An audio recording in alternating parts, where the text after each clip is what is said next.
Hello guys, आज की इस वीडियो में हम नीट के लिए कुछ इम्पोर्टेंट क्वेश्चंस करेंगे। तो चलिए स्टार्ट करते हैं वीडियो। फर्स्ट क्वेश्चन, अर्धसूत्री विभाजन की किस अवस्था में समजात गुणसूत्र पृथक होते हैं?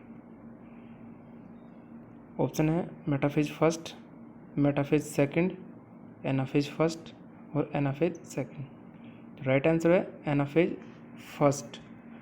एनाफेज फर्स्ट जो होता है, इसमें क्रोमोसोम जो होते हैं वो डिवाइड होकर अपोजिट पोल्स की ओर मूव करने लग जाते हैं। तो राइट आंसर रहेगा anaphase first. Okay, next question, अर्धसूत्री विभाजन में गुणसूत्रों की संख्या आधी हो जाती है। देखिए ये क्वेश्चन वही क्वेश्चन है, केवल लैंग्वेज का फ़र्क है। इसमें एनाफेज फर्स्ट जो है उसमें गुणसूत्र डिवाइड होकर आधे रह जाते हैं। तो राइट ऑप्शन रहेगा इसमें B. Okay, next question, synapsis किस अवस्था में होता है? सिनेप्सिस एक प्रोसेस है जिसमें होमोलोगस क्रोमोसोम्स की पेयरिंग होती है, उसे सिनेप्सिस कहते हैं। तो ये जो है ये प्रोफेज फर्स्ट की जो जाइगोटिन अवस्था होती है उसमें पाया जाता है। तो राइट ऑप्शन रहेगा इसमें जाइगोटिन। नेक्स्ट क्वेश्चन, यदि एक जंतु में समजात गुणसूत्र के 24 जोड़े हैं तो समसूत्री विभाजन द्वारा निर्मित दैहिक कोशिका में गुणसूत्रों की संख्या होगी। समजात गुणसूत्र जो है वो 24 हैं, जो जोड़े बनते समय उसमें क्रोमोसोम संख्या है वो डबल हो जाएगी। तो इसमें राइट आंसर रहेगा 48। ओके, नेक्स्ट क्वेश्चन, अर्धसूत्री विभाजन में समजात गुणसूत्रों के बीच आनुवांशिक पदार्थों के विनिमय को क्या कहते हैं? अर्धसूत्री विभाजन में जो होमोलोगस क्रोमोसोम्स के बीच में इंटरचेंज होता है उसे क्रॉसिंग अवस्था कहते हैं या क्रॉसिंग ओवर कहते हैं। राइट आंसर रहेगा इसका स, क्रॉसिंग अवस्था। ये जो क्रॉसिंग अवस्था है ये पैकेटिन अवस्था में पाई जाती है। जाइगोटिन में सिनेप्सिस का फॉर्मेशन होता है और डिप्लोटिन जो है इसमें कियाज्मा फॉर्मेशन होता है। ओके, नेक्स्ट क्वेश्चन, मियोसिस या अर्धसूत्री विभाजन की महत्ता होती है। मियोसिस जो होता है इसमें अगुणित अवस्था की स्थापना करना, ये इसका इम्पोर्टेंट फीचर होता है। तो राइट आंसर है इसका ब। नेक्स्ट क्वेश्चन, रोगग्रस्त कोशिकाओं में होने वाला विभाजन है। डिजीज्ड जो सेल होती हैं उसमें असूत्री या अमाइटोसिस डिवीजन होता है। ओके, नेक्स्ट क्वेश्चन, वह विधि जिसमें गुणसूत्रों की संख्या पीढ़ी दर पीढ़ी स्थिर बनी रहती है। पीढ़ी दर पीढ़ी स्थिर बनी रहती है, इसके लिए अर्धसूत्री विभाजन, क्योंकि अर्धसूत्री विभाजन में क्रोमोसोम्स की संख्या जो होती है वो आधी रह जाती है। तो नेक्स्ट वाली जनरेशन जो है, नेक्स्ट जनरेशन के अंदर भी इसमें गुणसूत्रों की संख्या आधी रहती है। तो राइट ऑप्शन रहेगा इसमें ब।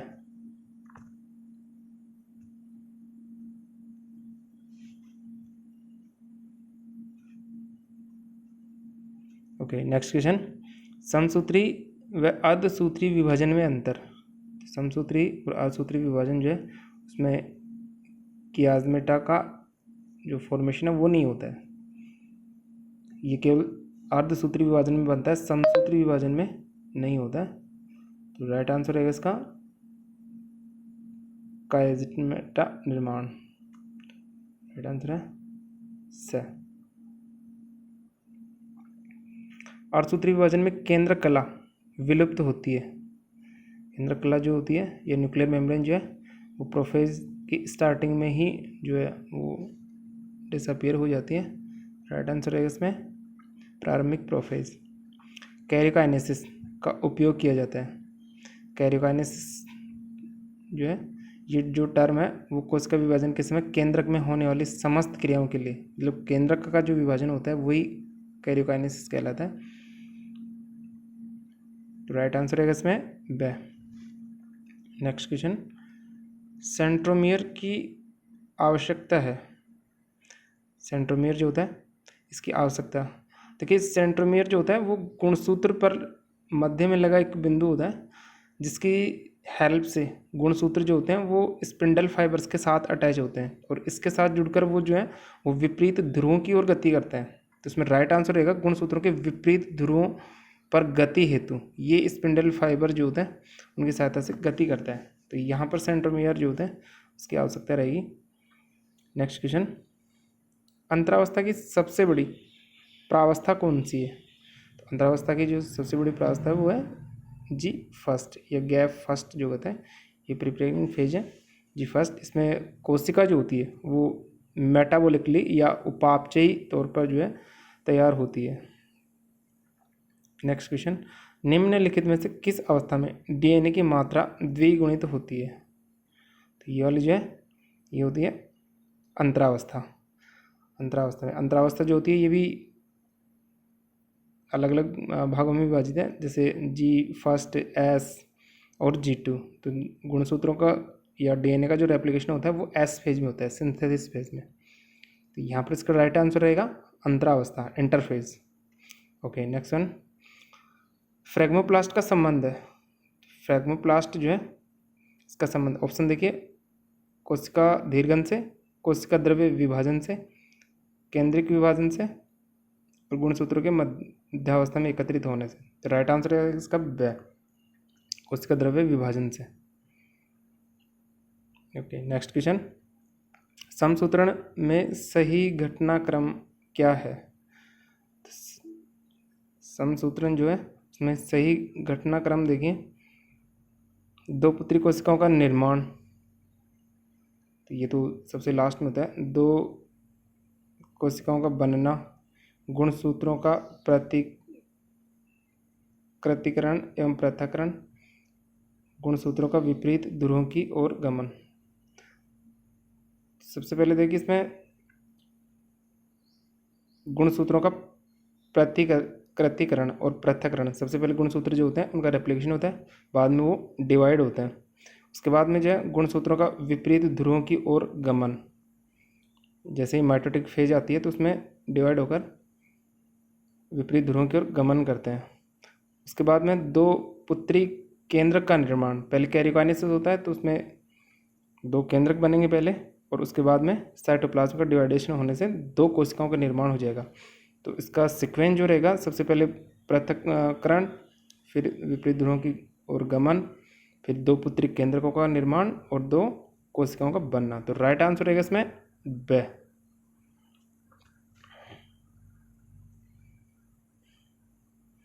ओके नेक्स्ट क्वेश्चन, तर्कुतंतु जंतु में किससे बनते हैं?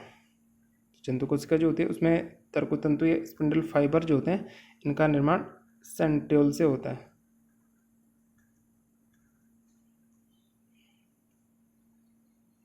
ओके नेक्स्ट क्वेश्चन, साइटोकाइनेस से तात्पर्य है?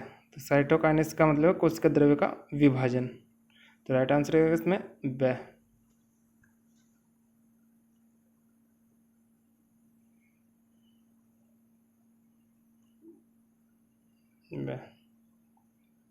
ओके नेक्स्ट क्वेश्चन, समसूत्री एवं अर्धसूत्री विभाजन निम्न में से किस अंग में होता है? समसूत्री और अर्धसूत्री विभाजन जो होता है, देखिए अर्धसूत्री विभाजन जो है मुख्यतः जनन कोशिका में होता है। आंत्र, यकृत और वृक्क, ये जो तीनों ही हैं ये कायिक कोशिकाएं होती हैं, जबकि वृषण जो होता है ये जेनेटल सेल्स होती है। तो इसमें अर्धसूत्री विभाजन और समसूत्री विभाजन दोनों पाए जाते हैं। तो राइट आंसर रहेगा यहाँ पे वृषण। Okay next question, meiosis first व मियोसिस सेकंड के मध्य संयोजक कड़ी होती है। मियोसिस फर्स्ट और मियोसिस सेकंड के मध्य की जो कड़ी होती है वो होती है इंटरकाइनेसिस, जो कि मियोसिस फर्स्ट जो होता है उसमें टेलोफेज फर्स्ट के लास्ट में आती है। उसके बाद में आंसर राइट आंसर रहेगा स, इंटरकाइनेसिस। ओके नेक्स्ट क्वेश्चन, कोशिका चक्र की कुल अवधि की कितनी प्रतिशत से अधिक की अवधि अंतरावस्था में व्यतीत होती है। सेल साइकिल जो होती है उसमें अंतरावस्था जो होती है वो सबसे बड़ी अवस्था होती है, तो ये 95% जो है टाइम इसी में कंज्यूम हो जाता है। तो राइट आंसर होगा इसमें 95%। नेक्स्ट क्वेश्चन, जीन विनिमय या क्रॉसिंग ओवर निम्नलिखित में से किस एंजाइम द्वारा नियंत्रित होता है? तो क्रॉसिंग ओवर जो होता है इसके लिए रिकॉम्बिनेज एंजाइम जो होता है उसकी रिक्वायरमेंट होती है। ओके, नेक्स्ट क्वेश्चन, विनिमय बिंदु पर काइज़मेटा का आकार होता है।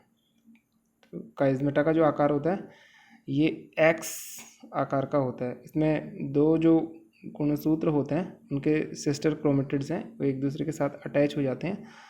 जैसे ये वाला क्रोमोसोम्स है, इसमें एक ये वाले जो है इसके सिस्टर क्रोमेटिड्स, ऐसे दूसरा होमोलॉगस क्रोमोसोम्स आएगा तो उसकी जो सिस्टर क्रोमेटिड्स होती हैं वो इसके साथ अटैच हो जाती हैं। तो इस प्रकार से जो इसमें एक्स आकृति का निर्माण होता है।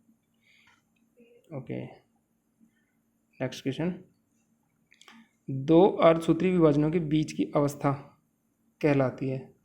तो दो जो अर्धसूत्री विभाजन होते हैं इनके बीच की जो अंतरावस्था होती है उसको अंतरालावस्था कहते हैं। राइट आंसर है इसमें से। नेक्स्ट क्वेश्चन, निम्न में से किस प्रावस्था में कोशिका द्रव्य की वृद्धि होती है? कोशिका द्रव्य की जो वृद्धि होती है ये होती है इसमें एस अवस्था में, सिंथेसिस फेज में, इसमें डीएनए का रेप्लिकेशन होता है।